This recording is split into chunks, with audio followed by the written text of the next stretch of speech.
Welcome to Mentor. I'm Rachel Ford. And I'm Marco Bertozzi. We are the founders of the TheZoo.London Consultant Collective and Executive Search business. And our podcast is all about sharing hard-earned wisdom from world-class leaders, from those who have been there, done it, and they are here to guide you. Insights that you won't find in a business book, will you, Marco? You are not. But you can use them in your everyday life. And today we have Bruce Daisley coming up. He is a best-selling author on the workplace, an ex-VP from Google and Twitter, and he's shared so much. And a good friend. We had a good laugh. We actually had a good laugh, didn't we? We did. And he's got so much wisdom. There was so much packed in there. I'm trying to sort of filter it out. But I think, one of the things at the end around resilience was interesting. Yeah. And this concept that if someone's asking you in the workplace to be resilient, that probably means they're asking you to shut up, which... Shut up and put up. Yeah, but he's not advocating that. His focus on that actually was about how resilience can be built collectively. So yeah, no, it was hear good. More about that. Yeah, definitely. There's also some top tips on there in terms of how to bring the joy back to work. Joy every day, us two, aren't we, Marco? And actually, at the very beginning, he talks about how he stood out. I mean, we've got some good lessons about how you stand out to get your CV to the top of the pile. So stay tuned. Hey, Marco, when you think of a great mentor, what words come to your mind? I think smart, definitely supportive, obviously wise and experienced for sure. Yeah, I think the same really. And, someone knowledgeable who pushes your ideas beyond your first ideas. That's why we chose Viral Tribe, because they've helped us on our podcasting journey. Yeah, you could say they've been our podcasting mentors, couldn't you? They most definitely have been our ultimate support system, helping us with creative ideas, production. And with state-of-the-art studios like we're in today in the heart of Soho, London, they're not just brilliant at what they do, but they make the whole process seamless and stress-free. And they work with some of the biggest creators, producers and brands, making everything from chart-topping shows to branded entertainment. So if you're thinking about launching a video, an audio, a live podcast, make Viral Tribe your podcasting mentor. Drop them a line at hello@viraltribe.co.uk, and if you quote mentor, they'll give you 20% off your first 3 bookings. So what are you waiting for? What are you waiting for?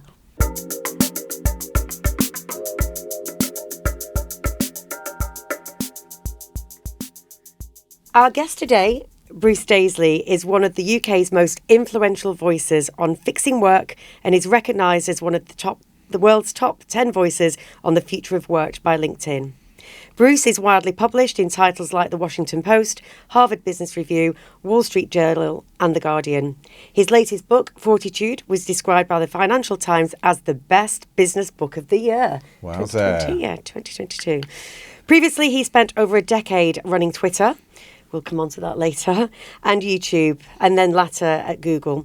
For Europe, leaving Twitter as its most senior leader outside the US. Bruce runs the Apple #1 business chart topping podcast. Well, second to ours, isn't it? The chart topping podcast, Eat, Sleep, Work, Repeat, on work culture. So we're so lucky to have you today, Bruce. Welcome to Thank our you. little Thanks, studio. Bruce. Long time listener, first time caller. Yes. Yeah. It's so nice to have Bruce because we haven't seen each other for a while. So it Took us a while in the green room before this, didn't it? Yeah. So that's amazing. And I think we like to use the word legend. I think we don't use it lightly. We don't use it lightly. I mean, every podcast basically, but we have had quite a few legends. All the ones I've listened to. But no. So Bruce, very grateful for you being here today. Now, we always like to start the podcast with career in 60 seconds, and I think it's particularly important with yours because you have done very different things and pivoted along the way. So, fire away. Council Estate Birmingham. I mentioned that just because... Oh, you were both Brummers, remember? Right, okay, that's right. You're the posh end, though. You were quite quick to point out that maybe it wasn't the same end. Council Estate Birmingham, merely say that because there's far less social mobility now than there was before. left university, tried to get a job for 6 months, drew a cartoon CV of my life, sent it to 50 record companies, got a really lovely response, but no jobs. Thought, next thing I love is radio. Sent it to loads. I got a radio job. I got a job at Capital Radio, a little part of Capital Radio. 4 years there. Then went to EMAP, sort of partly radio, partly magazines for a few years after that. Left EMAP, made redundant from EMAP, and got a job at Google.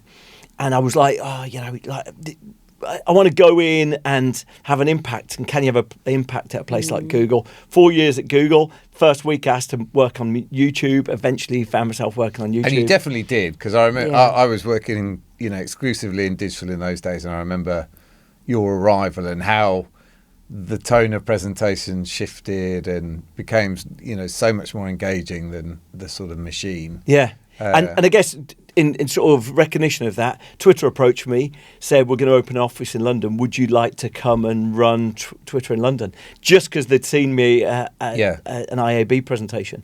And, I loved YouTube so much as a product. I was like, well, the only thing I love more is Twitter at the time. Yeah. Well, we did love it, didn't we? We did. In the days, it was magical. Yeah, it was magical. 8 years there. Then around COVID, I left Twitter. I was just exhausted. I was ready to leave, got the opportunity to leave. And I've spent the last 5 years as a speaker consultant about workplace culture.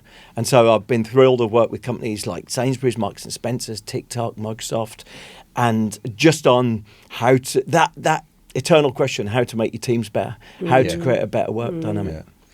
Just one very important question out of all of that, because it does come up a lot. What is your views on creating fancy CVs to try and stand out in the crowd? Look, my view, the first thing I would advise anyone who is early in their career is try and do what everyone else isn't doing. So the first thing that people do, let's just think about CVs. First thing you do is you go to Google, you search CV, and you normally click on the first link. You go to the first link and you fill it out. And it's no surprise then your CV looks like everyone else's. And there's no shame in doing that. I had a normal CV as well as my cartoon CV. But I think sometimes your job is to stand out to some extent. And that might be that you just think about the way that you get it on someone's radar. We're in an era now where a lot of jobs are AI filtered. I was going to say, it's all the filter. How do you get a cartoon through an AI filter? So the first thing I would say there is I can guarantee I can land something on the desk of anyone in Britain by posting it to them. And you just write personal in the top right-hand corner and you can land on anyone's desk. And while I was working at MSM, my dream was to work in radio production, work on the sort of Greg James radio show as well. And I ended up by sending 3 pieces of mail for 3 consecutive days to the controller of Radio 1, ended up sitting in the office of the controller of Radio 1. So, you can have an impact, you can reach people, and the question is what you do once you get there. But I'm not saying that you just do something for the sake of razzmatazz, but getting someone's attention, making you seem three-dimensional, making you seem like you're the sort of person that people root for. My cartoon CV at Capital Radio went round the office. Let me tell you, it was rubbish. It's like... can you draw? I'm a Beano-style cartoon trick. I've got Hopefully.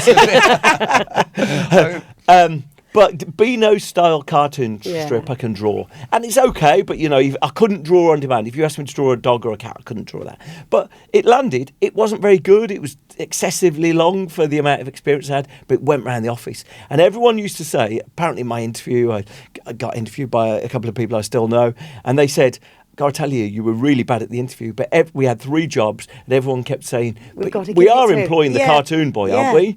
I got the job just because of that CV. Well, you said you stood out, and you showed you got personality, but also I think you showed you've got tenacity. Yeah. I mean, that's the whole thing, is what I'm hearing there is you didn't give up, you saw a goal, you thought, I need to find a way to cut through, and you creatively thought about how to... So you showed your creativeness and tenacity, especially in an advertising and media industry, but don't give up. Gary Lineker endorsed my book. I've never met Gary Lineker. He has no reason to care about me. How did he... I wrote my book Fortitude. I wanted national treasures to endorse it, not like business gurus. I wanted I wanted Gary Lineker, I wanted, Nadia Hussein. I just wanted to pick a list of people that when you see them, you light up. And so I just printed a copy out. On the front cover, I said, I'm dreaming that you would write something like this. And I did it 3 times. I sent it 3 times. And when the 3rd time arrived, someone said, Gary Lineker's pigeonhole's getting a bit full at Match of the Day. We better take it to him. He immediately contacted me going, I am so sorry. I've only just noticed this. What can I do to help you? Wow. And he said, I'm flying to the Champions League final right now. I said, well, take it with you. I'm looking for some sort of endorsement. Look, it's exactly the same. Yeah. It's precisely the same. So did you send him the book? I did. I sent him the book I printed the whole book out. I put a little note. I called out several chapters that I said, this really reminds me of what you said. Well, it's all about teamwork though, isn't it? Yeah, Because we will come back to Fortitude, and the resilience is not built as a single, on your own, it's built as a team. But oh my God, you've given me an idea. Gary Lineker for the series 3 of the podcast. Yeah. Why not? Why not? I think he lives in Wimbledon. No, Barnes. Tim Greatrex, that some of us know, was my first boss. And to this day, he still recalls the fact that I sent a fax on my dad's restaurant headed paper every day for about 2 weeks because I thought it wasn't going through, but it was going through with my CV. Right. So I faxed my CV, obviously shows my age, but it's faxing my CV every day. He still remembers it, and that's how I got the first interview. The thing I sent to Radio 1, I was sort of 25. I was working at Capital Radio in ad sales. Hadn't necessarily imagined I wanted to go into ad sales. First day, I sent DJ vinyl. Yeah. That arrived for the controller of Radio 1. Said the best new release of the year. It's coming in 2 days. The next day, I sent something else. The third day, I sent basically the same cartoon CV format, but in a CD box. It was that time, and it was like a whole CV. And he contacted me. He phoned me. He said, come and see me. The heartbreak of this story is that I arranged to go and see him the following week. He was sick. His PA moved it 3 months away. And so when I eventually got inside his office, he couldn't remember it. That's what happens. Do you know what about another book? How to get a job. Yeah. Well, use the postal system. Faxing. Let's go back to faxing. I'm telling you, we've all had office jobs where you get 0 mail, 0 post. You send something, I would put a balloon in a box, because a balloon is going to be taken immediately. A big box can be taken to their desk, and I would have a helium balloon with something at the bottom of it. That's what I would do. You can get anyone's attention. It might be if you're a kid looking for a job, I would send a few Polaroids of me making cups of tea. Saying, look, I'm very happy to be the tea person, But what you're doing, you turn yourself into someone who they can root for. And at the very least, they might say, let's have a chat. Yeah. That's what I would do personally. And it's just, especially in the world of AI, like you say, because so many people are just getting filtered out. There's a lack of everything. And also because people write their CVs in the same way, everything's incredibly vanilla. Nobody is really standing out, are they? When I asked that question about the CV, I didn't expect. Well, I know this 20 is 20 minutes. Of, I know, but listen, this is all about advice. It's useful, especially people entering stuff. the industry. Like, how do you stand out? But go on. No, you were going to say. I could run my life 50 times. I wouldn't have been as fortunate as I am here. There's so much luck along the way. There's so many sort of serendipity as well. Yeah, you're just lucky that you land it. But that's it. You've got to try those things. Make your own luck, as they that's say. right. Gary Lineker did it.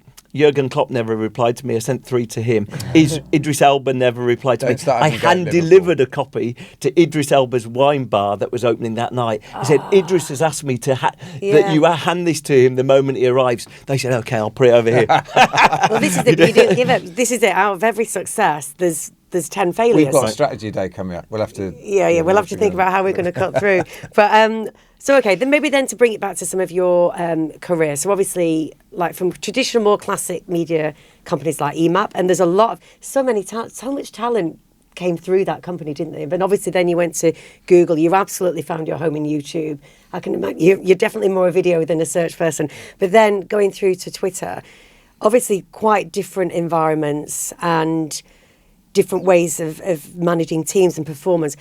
Are there particular ways that you look back at those of different? What were the different lessons you learned, and then you took it on to the next job, or you just had, what were the different things as you went across your career? What I learned, the part of Capital Radio I learned was chaotic. It was like the local radio sales. It was sometimes called the faulty towers of media. Because so much went wrong. Sounds fun. We had like big 3-month campaigns that on the last day of the campaign, someone from Radio City in Liverpool would phone up and say, still not got the ad for this. No. You're like, oh my, right, it's chaotic. No. But the thing I learned from that was having a good culture was transformational. So we had the best culture, actually, despite the bosses at times. There are a couple of bosses who were brilliant, but best culture despite the bosses. But it really taught me there were other people we knew in radio, whether they were working at Classic FM at the time separate, or whether they were working at IRS and other radio sales. Same industry. They hated going to work. They hated everything about it. So it taught you it's not just the industry, it's about the sort of cohesion of the people there. And that lesson has been with me throughout. So when I went to Google, we actually made quite a separate YouTube culture. We built like a special different YouTube culture. But when I went, and it was countercultural a bit, but when I went to Twitter, it was just like the only question I had was, what's the culture like? Can I contribute to building the culture? And so that is just the through line for everything. For me, I love laughing every day. Yeah. And so if a day at work where it might be stressful, and let me tell you, there's nothing more stressful than Twitter. It's it didn't achieve its goals at times. But if we'd gone home, and despite it being mad stressful, if we'd laughed 12 times, I'd be like, that's a good day today. Because I always say, like, laughing, like, in the face of adversity, laugh. Like, what are you going to do? You're either going to, like, it gets you through. And that, I bet, comes into that team spirit. We're all in this together. That's right. Yeah, we're all under the cosh. It's really tough. Because I think right now, the world is incredibly tough. But the more we can support each other and, like you say, have a bit of a laugh. We set out to do that with our business, didn't we? We said we were going to enjoy doing this. Try our very best to enjoy it.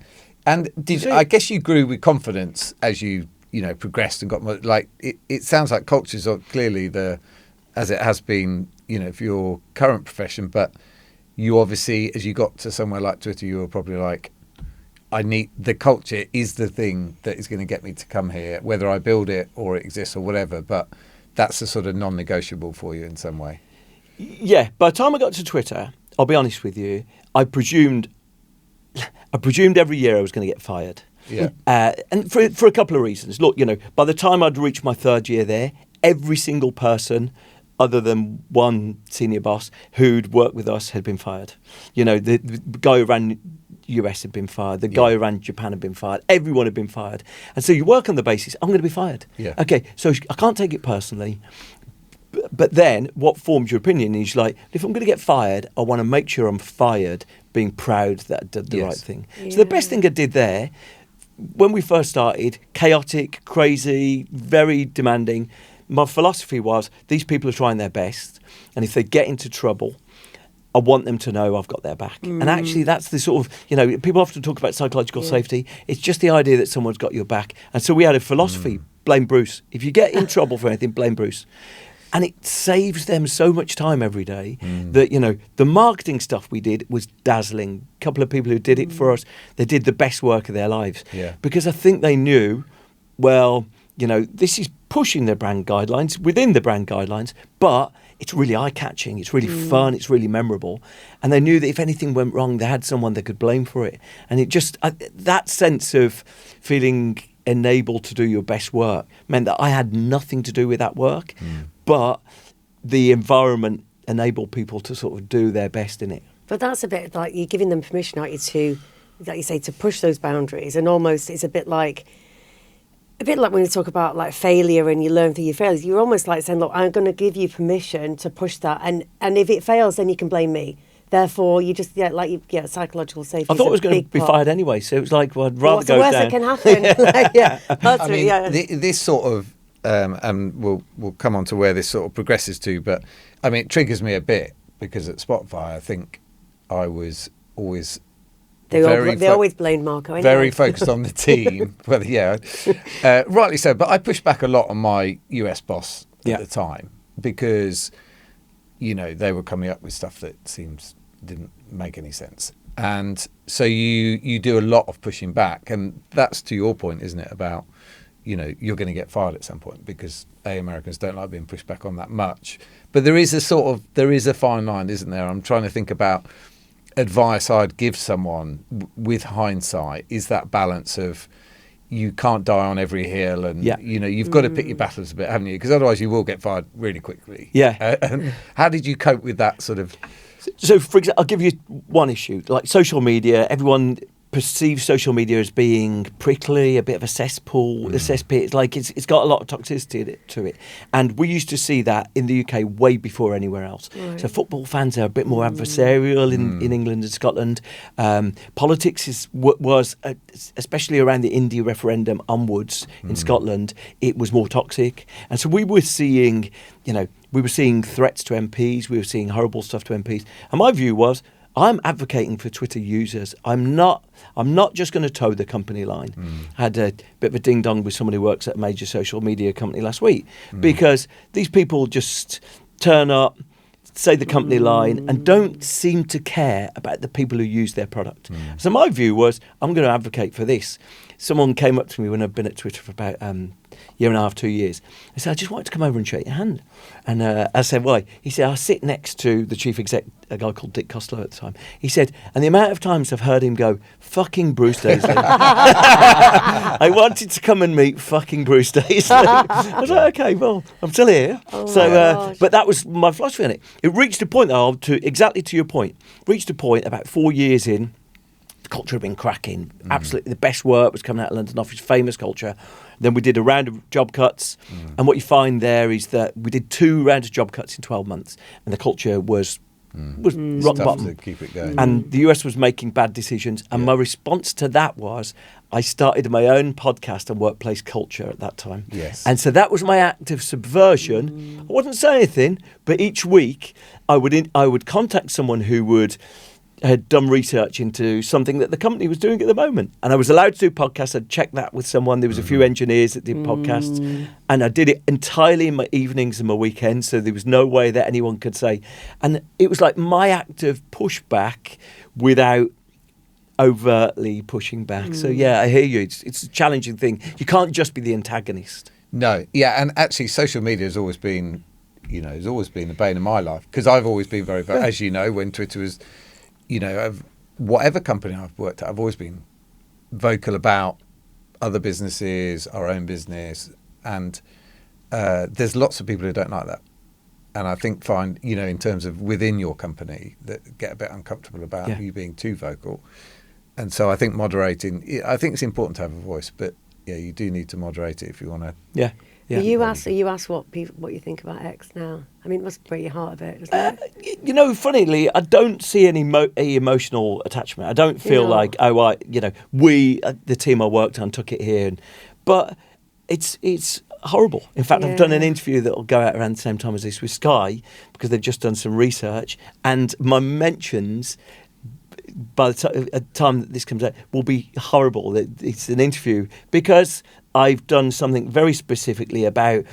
There was a bit of research that Sky have done that says that the debate and the timelines for people now is filled with right-wing content, and it's not just right-wing content as in let's just have a bit of austerity. No, it's right-wing content like let's platform Tommy Robinson. Let's try and suggest that this sort of Sharia law going on. It's total nonsense.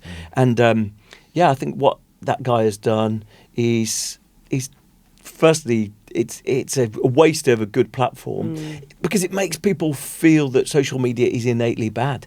And to your point, Marco, social media, when it gets it right, can be energising. It can make you feel connected.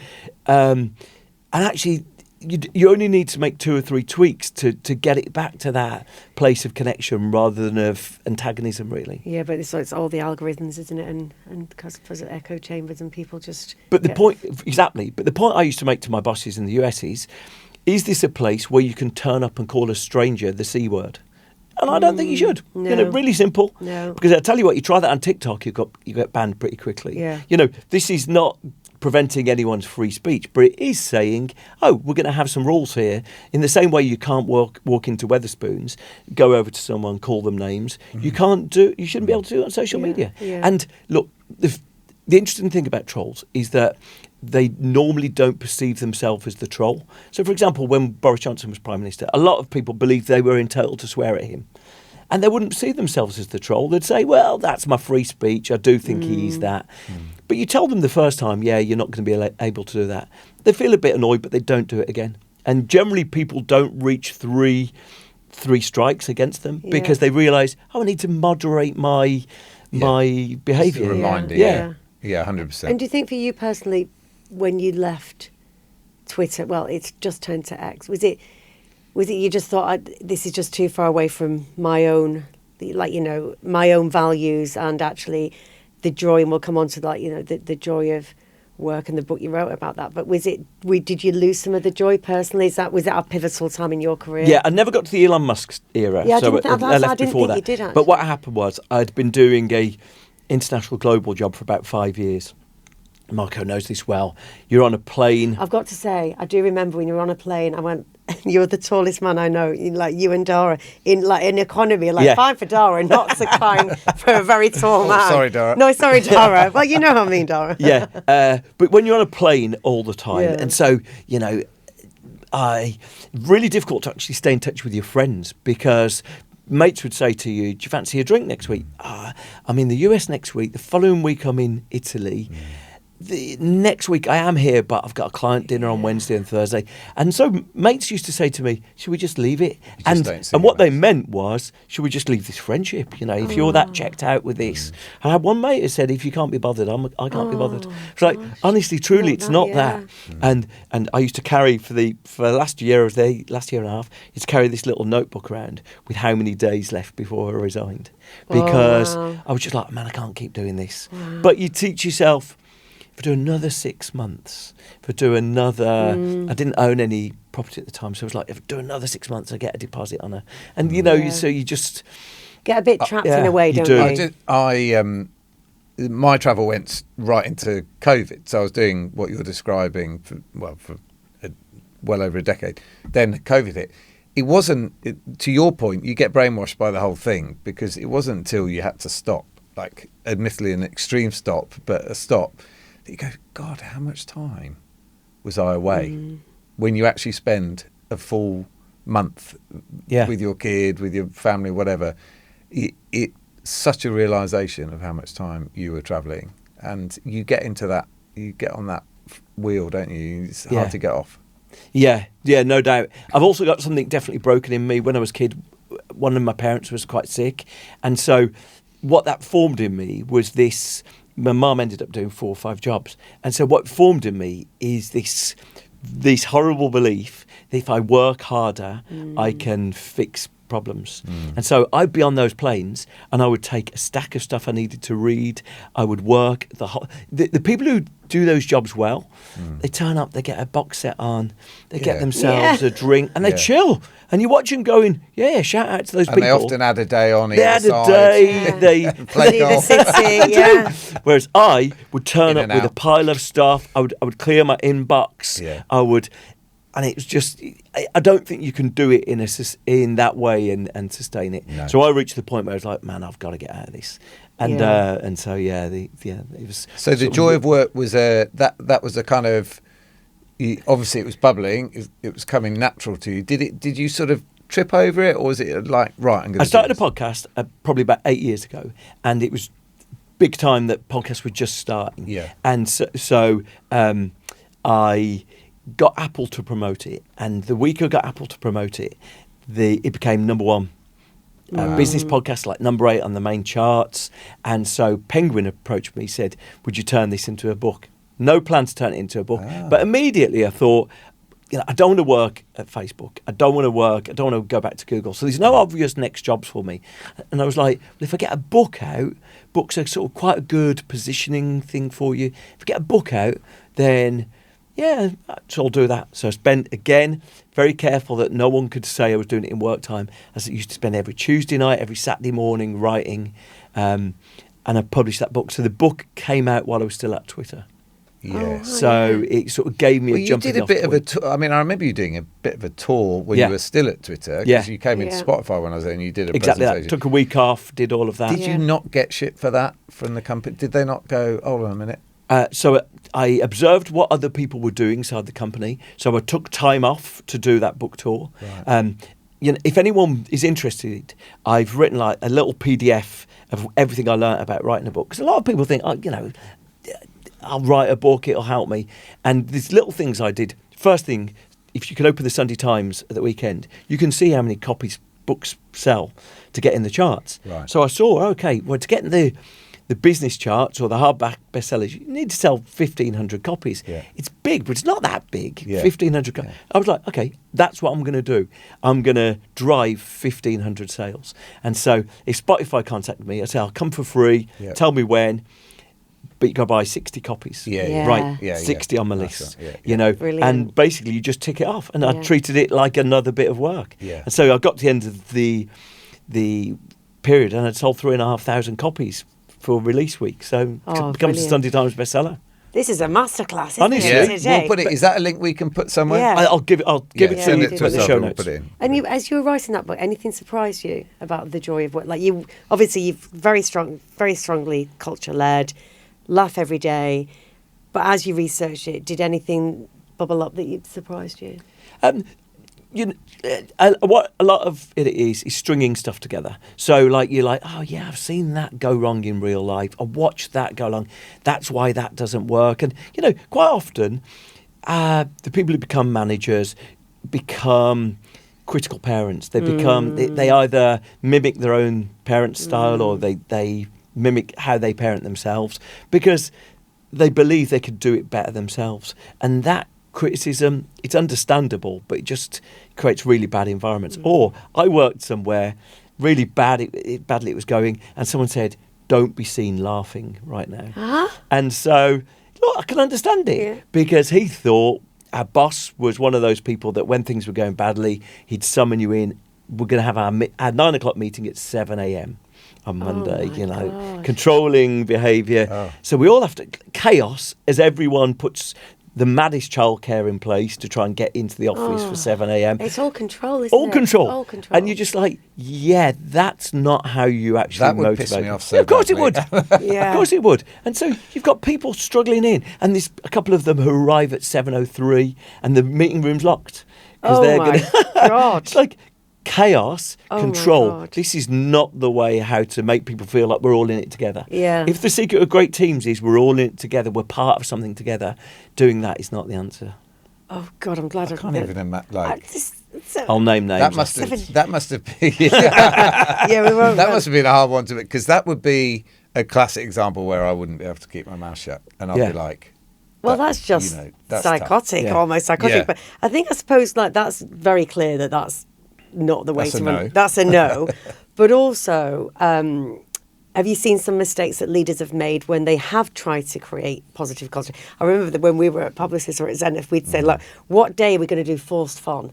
And sometimes you kind of have to, because people don't really want to go out. You had and that then, whole Friday thing, didn't you? Oh. It was the Friday where you were Friday, gone. or the drinks, the trolley or whatever, obviously, or the yoga mats. I don't know, because obviously everybody wants to create a positive culture, but have you got some kind of like watch outs? Like, don't, maybe inauthentic, forced fun. I sometimes see that as the smoothie delusion because you go somewhere and they say, we've put breakfast on for people on Mondays and Fridays to get them in on those days. We've given everyone smoothies and yoga mats, like you say. And you can't bribe your way to better culture. Like if people don't feel part of something, they don't feel that the identity of the company represents them or the identity. Quite often, culture starts with your team. You can be sitting somewhere. Media is a good example. You can be sitting somewhere and you can look over at that team and think, I wouldn't give anything to be in that. I don't want to be there. Whereas our team here, we've got it going on. And, quite often good culture can just live and die in teams. And that's what I'm always inspired by, because even if you can't change your company, you can definitely make the culture of your team better. Yeah. Isn't that even hard? I mean, that's the problem now with, and you were always a big advocate for the, flexible working, not been all that stuff in the early days of it. But isn't that the problem now with people being out of working from home more? It's obviously that little trend is reversing a little bit, but people working from home more, everything has to be built around it's a gathering, it's a smoothie, it's a, because that's the problem. You're trying to find those connection points to build the cultures. So how do you How do you look at that now? What's your advice for a company now who's balancing flexible working in terms of location and building that culture? Yeah. Like, what were your tips for Look, someone you're exactly right. Normally, good cultures, people want to socialise with each other. There's a strong cohesion. Some face-to-face time seems to be transformational.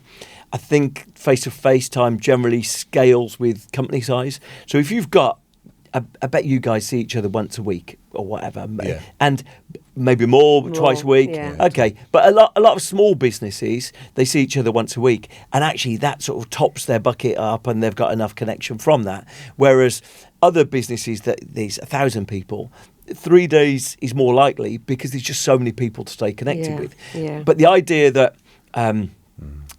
you need to be around each other every day, I think.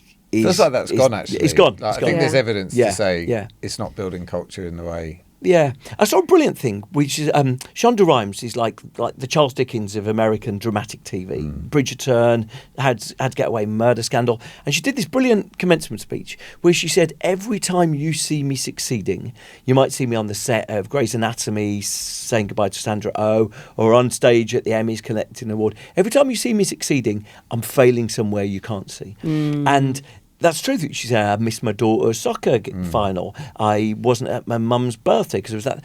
And she says, these constant trade-offs. And for someone like that to say it, then you go, yeah, we are constantly trading stuff off. And I think people realise I'm willing to give up something to be in the office 2 or 3 days a week.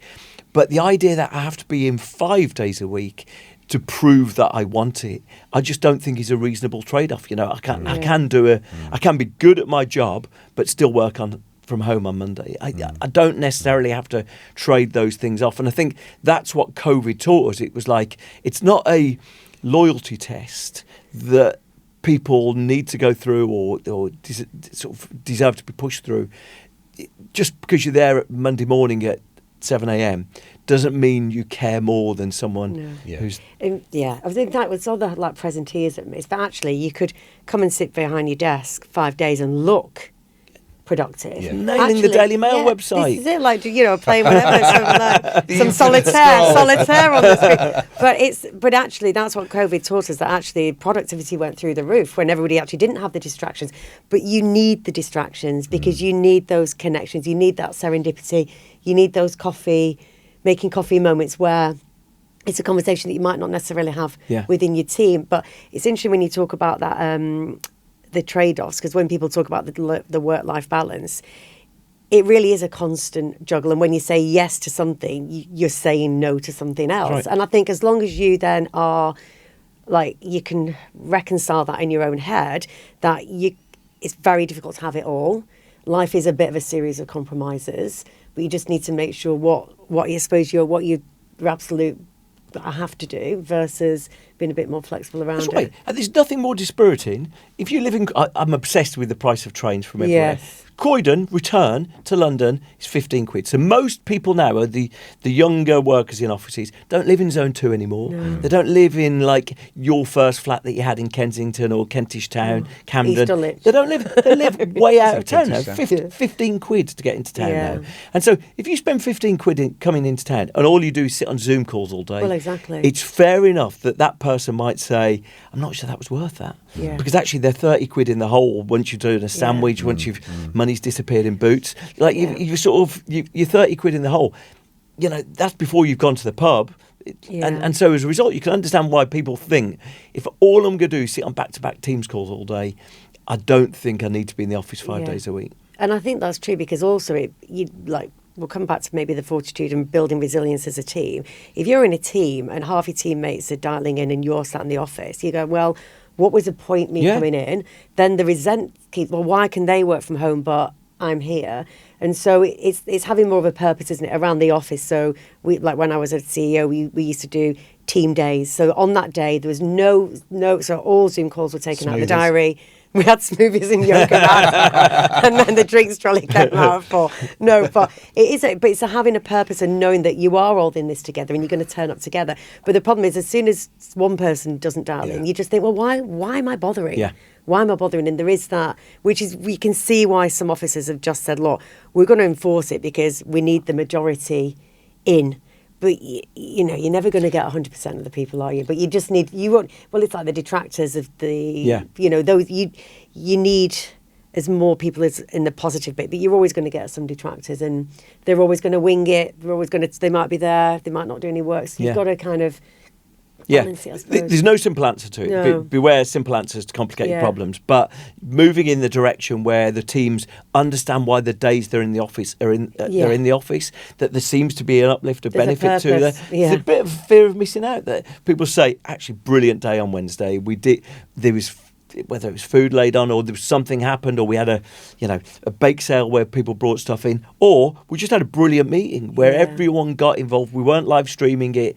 There were, candid questions being asked, but just trying to make sure that the days in the office do feel a bit different to the days at home. But I agree with you. Back-to-back Teams calls, it's one of the most life-sapping things you can subject someone to. Especially when you don't have rooms and you're probably doing it on the stairs or some back. I worked with one retailer, and they'd demanded 3 days back in the office, but they'd also downscaled their headquarters by 50%. So people were taking Teams calls, sitting in the disabled toilet, they were sitting in the corridor, in the lift well, and then the next thing they did is, we want to flatten the curve. So if you're coming in on Wednesday, come in on Monday. And what you're just doing, what's the point coming in on a day that you don't see any colleagues? No. It just doesn't make any sense. No. You're far better having a rule that says, this team finance will all be in on Monday, guaranteed. Yeah. You're going to see each other you're going to have some of that. See your own team. That's right. Yeah. But you need to sort of think about what your objective is rather than what the headline is. Yeah, for sure. And so we are called Mentor. So it's always good to come back to who your mentors have been across your career. So I suppose starting with that one, are there significant people that stick out in your mind that I'm really glad that I got to know them? I'll tell you, like I say, you could run my life 50 times, I wouldn't achieve anything. But the best person who made me believe, I'm a troublemaker. I'm an outspoken person. But I tell you what, David Mansfield was initially the commercial boss of Capital Radio, and then he became chief exec. But we used to run, because we were in this chaotic little refugee camp sort of outside of Capital, and he used to turn up once a month, and he'd say, "Ask me anything." And so people used to ask him about some terrible, what's the strategy for next year? And I used to ask, you just closed that down. Last year you were offered £1 million for it. Is that the worst mistake you've ever made? And he would go, let me think of the worst mistakes I've ever made. No, here's one. Anyway, but I was like this angry little kid. But he used to love it. And he used to say, when I wasn't there, where's that? Yeah, where's that? Glasses. Where's that? Where's the glasses kid? These questions are terrible. Where's that kid? Yeah. And anyway, he wasn't the provocation. Still in touch with him now. Regularly, I had a chat with him 3 weeks ago. When I resigned, he said, "Can I take you to lunch? Can I ask why?" And I was like, "No one." I was no one. It was like, he just wanted to understand. But he was like, that sense of you feel like you matter. But he loved having dissenting voices in the tent. And so I went next to EMAP. And so EMAP were in The Guardian, ran a list of, there were FT 100 company, and EMAP were the bottom in the list for giving money to charity. So I asked the chief exec there, are you not ashamed by that? Anyway, let me tell you, there's people I could name that we knew who everyone took a step away from. And he reacted, that chief exec, he reacted quite badly to that. Yeah. I mean, I understand. Yeah. Although I'm still in touch with him and he's still in contact. Did he give more money to charity? They definitely went out. The company sort of got sold about a year later. So, But they definitely made a better job of representing the charity money they were giving. Right. So, but I think again, I think this good advice and I think it was Kathleen that mentioned something about this as well. It's it's good advice for the younger generation to, be seen, be heard, have a voice if you want to stand out. Yeah. It's not always a negative. As a boss, I hated the fact that I go, has anyone got any questions? You've just presented some, restructure or whatever. Has anyone got any questions? Not a fucking question. What happens next? They all go off and bitch about you behind your back. I'm like, ask the questions. I would much rather that, and I would give you a proper answer to it than. And so I always your strategy was probably ultimate high risk, throwing it at the CEO. But I still think fair enough question, assuming you said it in a constructive manner. It's it's important to do, I think. Have a voice. Senior leaders would rather answer constructive questions than have you talk about it behind their back. Yeah. I sat next to Kathleen, and so we were Kathleen Saxon. We were sort of course, yes, at that job. Yeah. So we were the troublemakers there. Yeah, and so but that's it.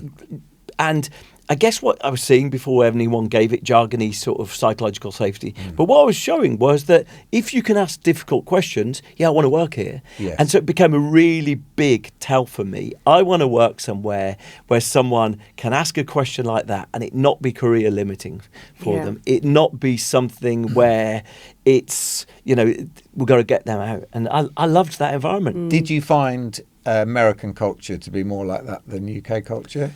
Or is it a mixed bag? That's an interesting question. Broadly, US culture is far more about scale, isn't it? You've got to fit in, you've got to, shut up. Dick Costolo, who was the chief exec at Twitter, I'd reached a position of seniority there where I was very outspoken to Dick Costolo. He was very clear. And probably Jack Dorsey, if you asked him about it, might wince because, I went out of my way to tell them what I was representing the team, I was representing the user. I'd tell them what I was unhappy with. So, I can't imagine that any of them would say he was the easiest guy to work with. But they both took it. Because then they'll remember you. Yeah, I had a boss that if you disagree with him, that was, as far as he was concerned, that was you. You're not on the career bus. Suicide. You're not on the bus. Right. And I think what a shame that you can't take, you can't have a debate about something, you can't discuss things. So again, I do think for people coming up, hopefully people who listen to this podcast come from all levels of, and it's don't be afraid to take on board some constructive criticism or some feedback or whatever. Don't see it as a slight. Yeah. Have a dialogue about it. Yeah.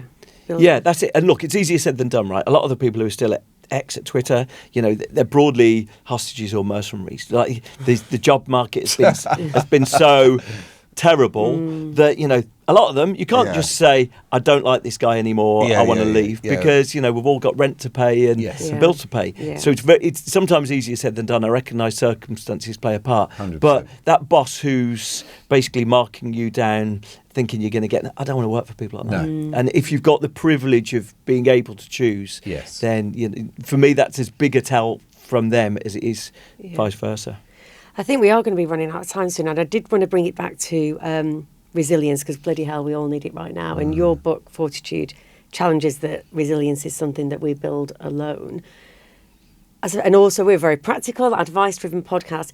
For leaders today, what advice are the 3 tips you could help them how they would build collective resilience within their teams? Yeah. Look, I'll keep it simple. The first thing is, I think resilience is the strength we draw from each other. So look, to the point when people are working fully remotely, we had colleagues who lived on their own, in flats on their own, were seeing no one, their whole life was through a screen. It's no wonder they were struggling. They were this really interesting bit of data about the start of the pandemic, and it was the queuing outside Tesco's for some toilet rolls at the start of the pandemic. That you'd come home with some pasta shells, and it was like a metre apart. Yeah, that's right. You remember that era? But that hell. era of the pandemic, children, their resilience went up, not went down. Really interesting, that era of the pandemic. And the woman who looked into it was trying to understand why. And she said, it went up amongst people who are now having an evening meal, children, teenagers, who are having an evening meal with their families every night. Because, we don't live in that. People come home, they preheat something. They were now sitting down with their siblings, their parents, their carers, and having an evening meal. Resilience is the strength we draw from each other. And sometimes we might, in those cases, the teenagers might not want to draw it, but you get it from each other, being around each other. Right, so that's the first thing I'll tell you about resilience. Yeah. Second thing is, the biggest predictor for any of us is having autonomy. The reason why people from EMAP went on to do really well is people at the age of 26 were given their own P&L to run. They were given loads of autonomy. They were given the ability to fail. And most of modern work robs us of any control, any autonomy. So you feel like you've got your calendars back to back.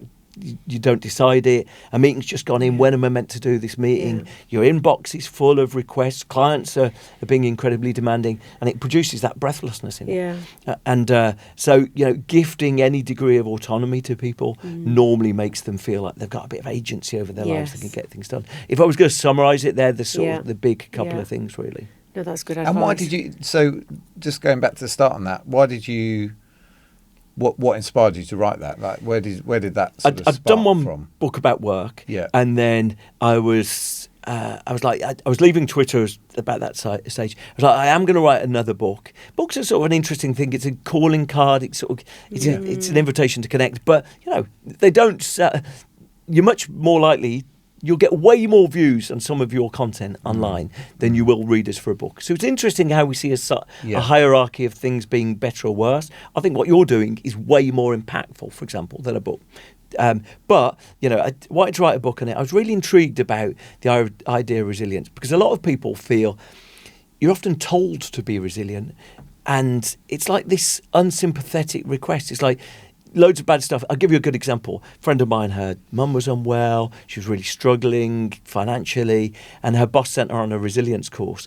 And it was kind of like her boss, and work wasn't going well. And it was kind of like her boss saying to her, yeah, you need to stop chatting about all this stuff and get on with your job. And it was like, I saw a tweet somewhere that said, requests for resilience are requests for silence. It's asking you to shut up. Yeah, just cope with it. Shut up and get on with it. I was really interested. Like, that's an interesting perspective. Because quite often, the communities in the US who are told to be resilient, the communities that have had the hardest time. The Flint, Michigan, the water problem they had for years, they were told they needed to be more resilient. It's like, okay, you're just asking us to deal with something really toxic and get on with it. Anyway, I was interested in that. And what you find is that there's a whole strand of resilience, which is all about teaching individuals how to be resilient. And the great thing about it is, because people have created these methodologies, one of the most famous psychologists in the world created them, other people have come along and measured it and said, oh, by the way, none of that works. But if your firm is running a resilience training course, I guarantee it is based on this guy's unproven work. The US Army spent $1 billion training people to do this. And the great thing is, when someone spends $1 billion, other researchers come along and say, let's measure if that works. And they said it had no effect whatsoever. God. So you've got all of this, and it's because you're looking for individual resilience. You're looking for a switch where people can reframe these personal tragedies. Oh, it's not a personal tragedy. My wife died when the bees escaped from the honey factory and killed her. Like, that's not a personal tragedy. It's an opportunity for me to no, that's just, it's toxic. It's trying to reframe something really bad. And so actually seeing resilience as, when you see resilience, it's always this community has pulled together and done this. The way they responded to this was they all emboldened each other. If you see, like, after natural disasters, you hear about, like, when there was the tube bombings in London. No one in London, we make it a pride of never talking to each other. People helping each other, carrying strangers. This collective response. We drew strength from each other. And it's right in front of us, but sometimes it suits people not to point that out. So I was just interested in that, really. Yeah. Fantastic. And then I suppose then to bring resilience and joy together, because I think a lot of our listeners are feeling pretty burnt out, pretty knackered, maybe a little bit disillusioned. Is there some advice, like how to try and find some joy again? It's a really interesting thing. If you look into the stats, the number one predictor of whether you like your job isn't like whether you believe the strategy of the company. It's not whether, like, you buy into the 5-year plan. It's really simple, soft. It's, do you have a best friend at work? Oh. Right. It's like, I've got a best friend at work. Right. Who is it? The interesting thing about that, right? So that best friend, a lot of men see that and they go, best friend? I've not had a best friend since I was 6. And, it's because, exactly to that point, if I turn to Marco and say, you're my best friend, and he says, oh, I sort of think, well, that's nice. What do you want? The second biggest predictor of whether you're engaged by your job is whether you've had direct feedback from a boss that week. And both of them, for a long time, I was like, get both those. But it was only this year I read a book. It's called The Power of Mattering. And it was like, this idea of mattering is that am I significant and important to someone else? And both of them are about that. Yeah. And most of us, when we feel our work is we're burnt out by it, we've spent ages doing a report and we're pretty sure no one opened that report. We're pretty sure no one read that thing that we did. We're pretty sure that our work wasn't noticed. We worked all weekend and no one said thank you. No one did. And that, if you're going to boil it down to the first thing, knowing that the work you do matters. Look, it's a hard job for a boss to give feedback, real feedback to everyone in their team. So to some extent, you've got to think about, so how do we create a climate of that where we give feedback to each other? Fast feedback. You like fast feedback, don't you? Speedback. Oh, speedback. Speedback. Right. But, I thought you were about to say, don't fucking do No, I that. like That's it. the worst thing you do. It's feedback, not right. No, it's good. No, it's good. That's good, Marco. If you tell someone, look, the funny thing is, if you think back to bosses you've had, I think I've heard you say it on a podcast, Marco. But when you think back to bosses you've had, they're not just nice to you all the time. Sometimes the bosses you respect the most will come and tell you straight, that's the thing. What you've done wrong. But and we've watched it on Gordon Ramsay at times, where the clip is yelling in people's faces. But I tell you, people love it when he praises them because they've seen the yin yang. They've seen. I'm not advocating yelling in people's faces, but you can see why both of them serve to make people feel like the work they do matters and is noticed, and so it creates an aspiration for and high often standards. you want to make them better. That's right. Like in your view, you want to make them better. And if you save up 20 little things and present them all back at some sort of review or whatever, then it becomes a big thing. Whereas just saying, hey, don't spit on the floor in that presentation, it's not ideal. At least they know that straight away and they won't do it again, and you move on. That's right. Not a good example. But rather than it building, it's not a good example at all. I don't know why that's the only thing I could think of. Maybe change the word on that presentation to say the right clown rather than the wrong client, because that can be done. Sales presentations where it's generic and they've got the old client there. Maybe that would have been a good piece of feedback. But spitting on the. But I think it goes back to, and I think we're all human. We all want to make a difference. Isn't it? That's the thing about it. We want to feel like it matters. And I actually think we're out of time. I'm looking. I think we are. Good. It's a shame. The thing is that we've got a Brucey bonus, hopefully, episode that will be coming up that we're going to record live this afternoon. But it's just really for us to say, it's Bruce, been fantastic. thank you. Really You've reminded us about bringing the joy back into our work, and actually, it's what makes us all human and joins us together as people, doesn't it? So thank you very much, Bruce. I'm very grateful. Fabulous. Thank you, Bruce. Fabulous.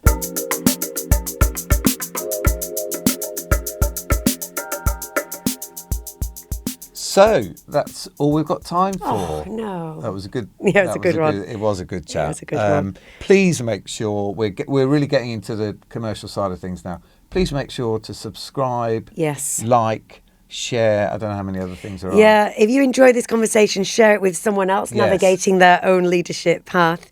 And if you need a little more wisdom in your business, then be sure to come to TheZoo.London for exec search and consulting support. Definitely. Don't forget, we do love to hear about your mentors. So drop us a line on our socials. And a big thanks to Viral Tribe, who are producers of Mentor and indeed our mentor for this programme. Thank you, Viral Tribe Entertainment Production. And don't forget to give us a follow on Apple Podcasts and on Spotify. Join us for next time for more Pearls of Wisdom from Mentor. Thank you. Thank you.